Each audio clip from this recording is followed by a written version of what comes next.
在上班和上进之间，人们选择了上香。近几年，年轻人突然一窝蜂涌进寺庙。今年的寺庙相关景区门票订单量同比增长了310%。北京的雍和宫开始限流，西安广仁寺门口排起了1公里长的大队。把希望交给菩萨，情绪交给佛。生活中的不确定太多，除了通过上香对抗内卷，人们也开始通过修行来寻找平静。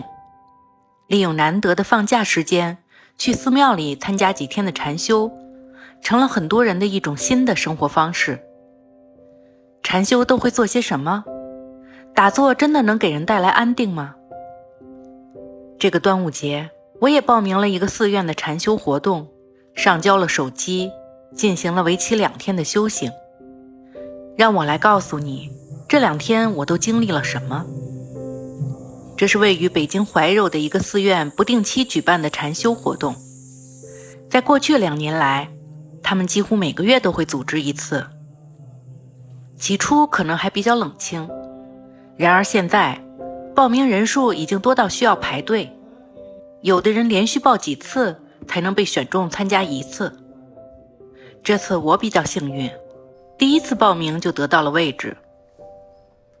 这个端午节的禅修班总共有60来人，其中一多半是女性。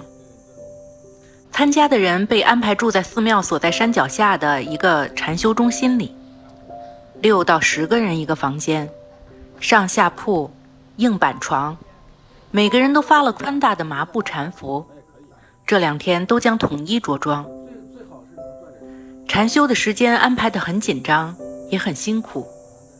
早上5点钟，叫人起床的打板声就敲响了，人们迷迷糊糊地从床上爬起来，随便漱了个口，就赶紧拼车往山上跑。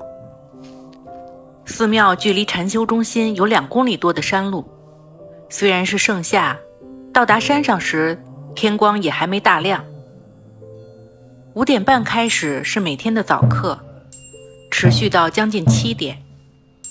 站在药师殿里的禅修学员们，每人发了一本经书，跟着几个法师开始念经。经书很长，字相当多，再加上边念还要边拜，一场早课下来也是相当辛苦。早课结束立即下山，男女分开坐进食堂，开始吃早餐。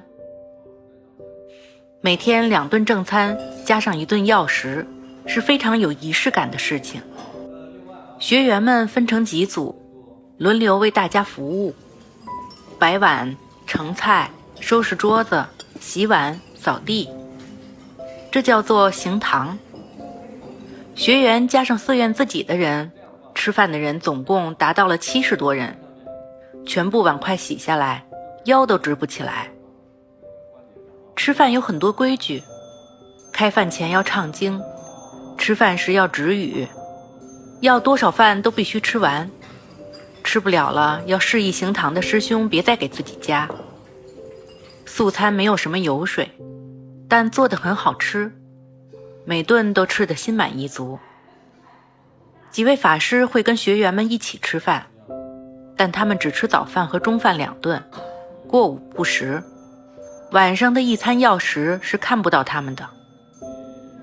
2天里的其他安排包括4件事：巡礼、开示、行禅和打坐。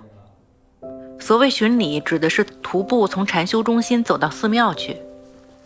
在炎热的天气里，这短短的一段路也变成一种修行。开示是法师给大家讲解佛教的道理，并回答大家关于人生的困惑。行禅和打坐是相辅相成的。行禅在打坐之前，要先在院子里绕着圈抡起胳膊快步走，让全身血液循环起来，肢体柔软起来。之后再分坐于蒲团之上，进行1炷香时间的打坐。对于接触禅修不多的学员们，打坐的要求不算高，可以采取自己舒服的方式做。打坐期间神游物外也是没有关系的。本以为习惯了刷手机、看电视，无所事事的坐近1个小时会很难受，但真的坐起来，发现时间过得也很快，也不知道自己都想了些什么。敲磬的声音很快就响了，这意味着一炷香时间已经过去了。唯一难受的是天气太热，几十个人坐在无风的禅堂里打坐，实在是辛苦。一场坐下来，有快中暑的感觉。每天的安排很枯燥，从早上5点开始，早课、早饭、行禅、打坐，午饭、行禅、打坐，药食、行禅、打坐，一直到晚上9点半熄灯睡觉。虽然一场禅修只有2天，但下来后疲惫不堪，回到家的当晚不到8点就睡着了。参加禅修的人年龄参差，最小的只有9岁，最大的50多，比较集中在20-30岁的年龄段。其中有不少都是远道而来的，有一家4口从甘肃赶来的，有母女2人从山西赶来的，还有个女孩是云南的。中间还发生了一个小插曲，云南那个女孩来之前没有告诉家里，来之后手机被收走，家里跟她失联，情急之下报了警。于是打坐间来了警察，闹了一场虚惊。与外界失去联系，彼此间尽量止语，简单的食物再加上枯燥而辛苦的禅修过程，整个活动确实是一场断绝欲望的修行。没有了其他诱惑和压力，你会更多的把注意力放在眼前吃的饭、做的事上，会珍惜你正拥有的这简单食物的甘美，偶尔拂过的清风的凉爽。不过修行的时间毕竟短暂，在2天结束后发放手机时，大家还是贪婪地拿回手机，迅速回到红尘世界之中。对现代人来说，内卷是日常，而这种忘却身外事的修行，也只能作为偶尔的调剂，给心灵放假而已。